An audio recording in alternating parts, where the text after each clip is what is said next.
سلام دوستان، بیاین درباره تولید محتوای ویدیویی جذاب صحبت کنیم. اولین نکته تجهیزات مناسبه. دوربین خوب و میکروفون با کیفیت تاثیر خیلی زیادی میتونه روی کیفیت ویدیو داشته باشه، اما صرفا داشتن اونا به معنی ساخت ویدیو خوب نیست. خیلی هستن که با یک گوشی توی دستشون ویدیوهای خیلی بهتری میسازن. نور پردازی هم خیلی مهمه. از نور طبیعی یا چراغای نرم میتونین استفاده کنین تا تصویر واضح‌تری داشته باشین. زمان فیلم برداری از زاویه‌های مختلف بهره ببرین. این کار به ویدیوی شما تنوع میده و باعث میشه جذابتر بشه. ویرایش ویدیو خیلی مهمه. از نرم افزارهایی مثل ادوبی پریمیر یا فینال کات پرو استفاده کنین.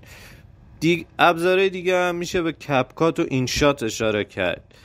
ویرایش خوب میتونه تاثیر زیادی روی کیفیت نهایی ویدیوتون داشته باشه. ویدیوی خودتون رو با موسیقی و افکت‌های صوتی جذابتر کنین، ولی خب حواستون باشه این موارد نباید حواس پرتی ایجاد کنه و نظر مخاطب رو از ویدیو اصلی، از جوهره اصلی ویدیو دور کنه.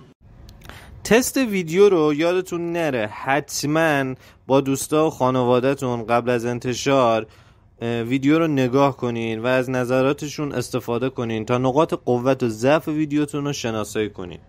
در آخر هم فراموش نکنین که تحلیل داده ها بعد از انتشار ویدیو خیلی مهمه. ببین کدوم ویدیوها بیشتر دیده میشن و از اونا برای بهبود محتوای آیندهتون استفاده کنین. خب دوستان، به آخر این ویدیو از مجموعه ویدیوهای تولید محتوای ویدیوی جذاب رسیدیم.